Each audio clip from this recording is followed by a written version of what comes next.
So we always talk about hip-hop from the point of view of the year 2000 and above. In the 80s, some of us got into hip-hop heavily. Vector and MI's era and their emergence allowed us get to the point where you could play the songs in the club, people could dance. There's this guy that they say, oh yeah, he's freestyling. I was like, okay, let's make rap happen.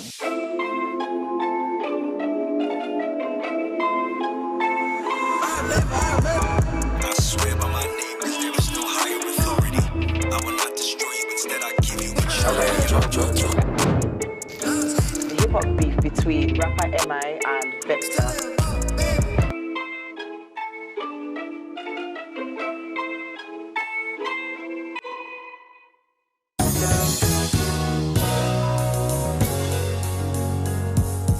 Yeah, see them, they wanna beef me. Now that they see BET on my CV. Beef is actually an element of hip-hop. It's okay for you to come and say, I'm the dopest rapper I've ever been. You understand? And the next man is not going to take lightly to that. He's going to come and say, guy, I'm standing here and you're saying that. You know, so he's going to come at you. Had beef with Iceberg Slim. Vector had beef with Reminisce. That's normal, but it keeps everybody, it makes everybody up their game. The first time that I sensed any sense of maybe tension was Oleku. He did a remix to Ice Princess Oleku. So he killed that remix. So everybody was like, okay. So then Emma was like very, upset, like, okay, this guy. My opinion is that Vector had a clear history of speaking up about me, taking shots, taking little jibes at me. I can't imagine that I'd gone somewhere and had directly said something to the effect of what he said with the short man comment. I don't understand, is he not a short man? Why are we making it sound like he's not a short man? The relationship between Vector and MI was very, very gray. My impression of Vector, honestly, and I'll answer in two ways. Supremely talented and gifted across the board. So not everybody has like the complete package, but I believe Vector has the complete package. Everything I think of him is not exclusive to him. I don't want to say evasive. I must have said cunning at one of the tweets. That's what I felt. But then I know that now if I try to sit down and make proper sense of it, because you're not trying to ruin his image or anything, what's that? I'm looking for a word for somebody who acts like it is what it is, but it really isn't. That's how most people I know see MI. No, he can argue it, but take a survey. I'm sure you come back with that. There were some systematic things he was doing over time that he was poking. He was poking at the King Kong. Because he won the Headies, we won 2 awards that year. And he kind of tried to discount it and said something like, who are the people that are picking the winners of the Headies award that they need to be checked or reconsidered? I know what he's talking about. So I did Illegal Music 3. So this is my mind frame. This hip-hop list that you guys make at the end of the year that gets a lot of clout, I don't really like it. I speak about a few other things, and then I speak about the Headies Awards. And what I say is that in the lyrics, I said, I'm not saying that I deserve it. That's not what I'm trying to say. Because I actually agree with everybody that's won the award. But the criteria to win doesn't favor the men spitting true hard-ish. That's word and fact. Throughout my era managing Vector, there were instances where we've crossed paths with MI. We wanted him to be on songs. We're trying to make King Kong, and I wanted to make a remix. The idea of the remix I had in mind was do a King Kong remix with every individual rapper with a new verse for every remix. MI, Olamide were the immediate people and Fino were the immediate people that we wanted on the song. So we reached out to them. Obviously, they agreed. We sent them the track, but for some reason, MI never, responded back to us. Vector took it personal. But in my head, I'm like, what? So if you're not going to do this, just say you won't do it, right? I have plans and I have time that I've tied to events. We can't drag this. I've not known MI for like a long period of time, but he picks his collaborations. He doesn't just collaborate with anybody. You ask him, do you feel like working with anybody? He says he's open to it. He will work with everybody. But at the same time, this is us, you know, from our camp. I don't know anybody else's camp that has been reaching out to you and telling you, come and work with us, and you haven't done anything with us. I go to meet Osage and his team. Loose Cannon actually made that happen. And we're having this conversation.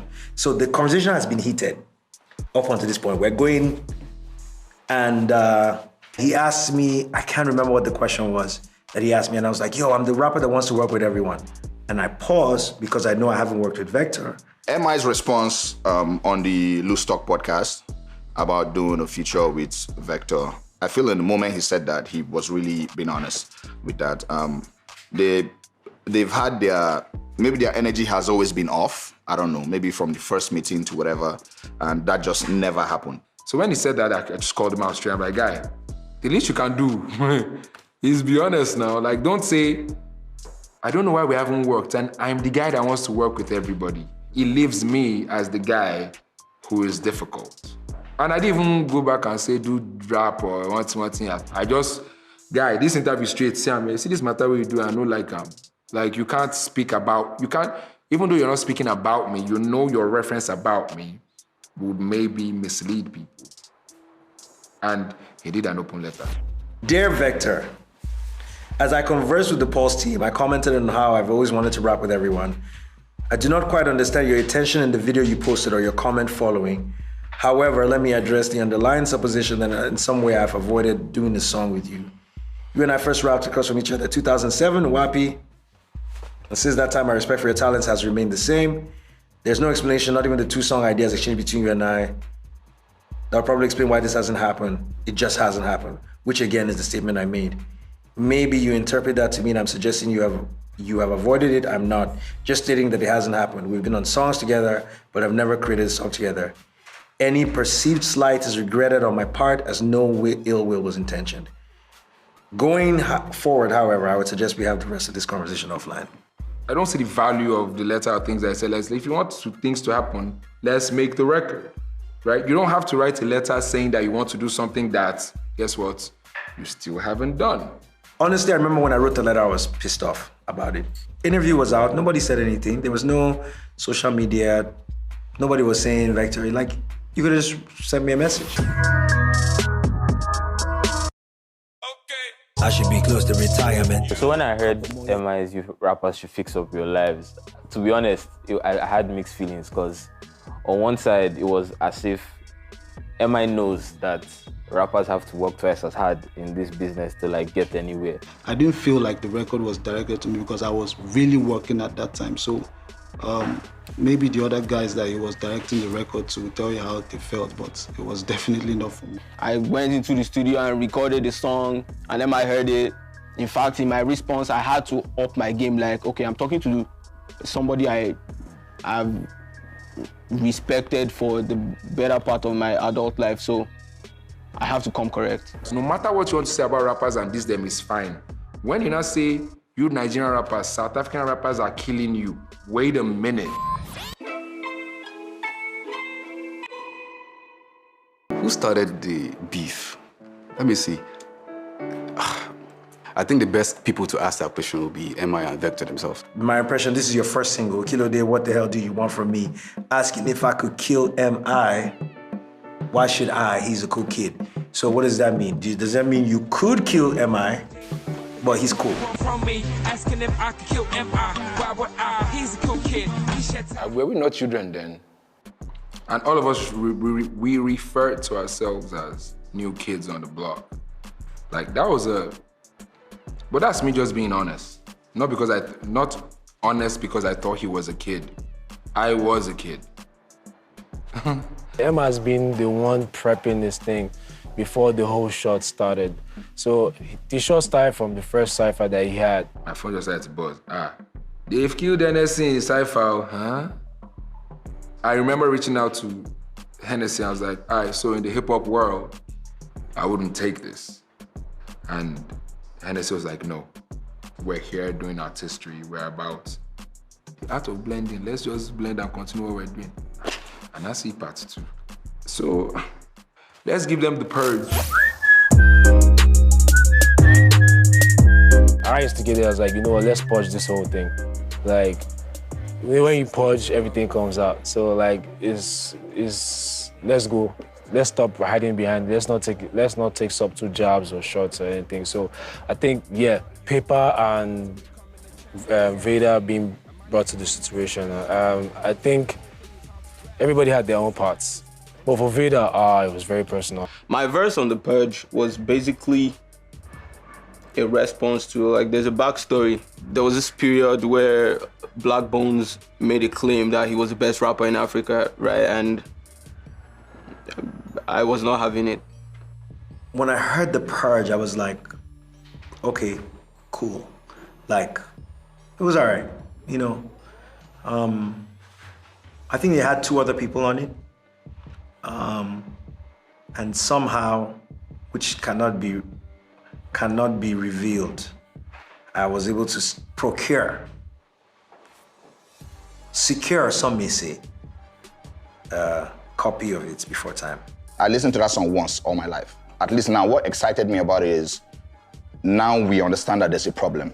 You are saying what you feel with your chest.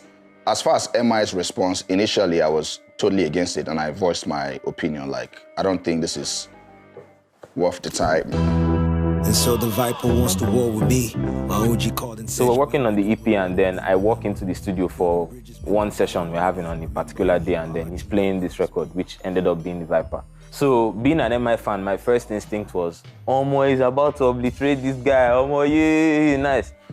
But then I was like, this really has to be properly delivered. If not, like, the message can be lost.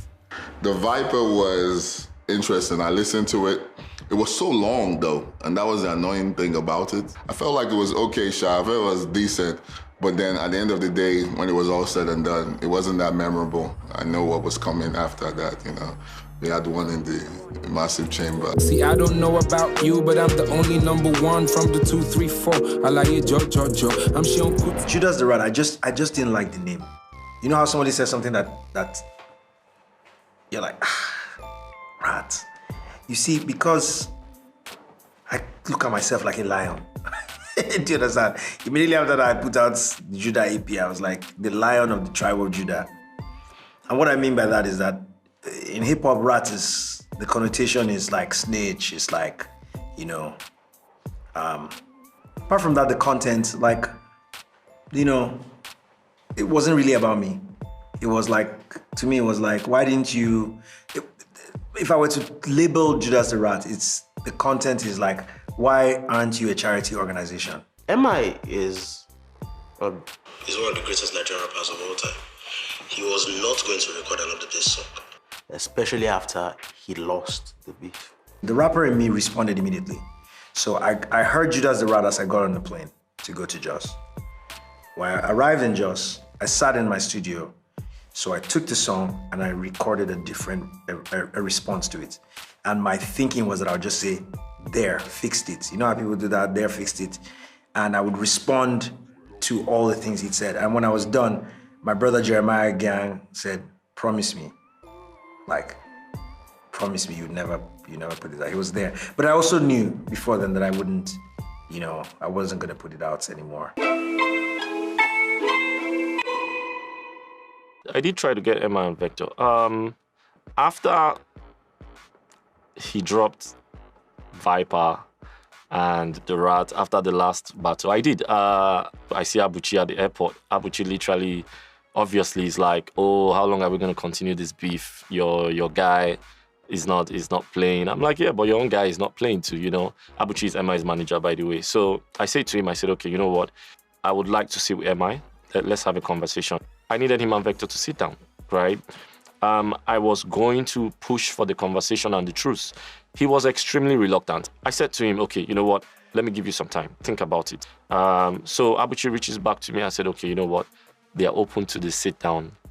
I get on the phone with Vector at 4 p.m. I speak to Vector for 2 hours. Vector agrees to have the sit down. I get home at 6:30. And for some miraculous reason, MI had DM'd Vector. So I would troll him, I would send him messages. Yo. And there are few things Vector did that impressed me in this thing. One of the things he did was that he never responded. Just read, I would be, yeah! Yes! I love it! Possibility of a collaboration happening with MI and Vector. Come to think of it, it might be something that's worth looking forward to be honest. If to have both of them on the track. Do I want one? Fuck no. I think I don't care for that record. And would you be willing to sit with him in the studio together?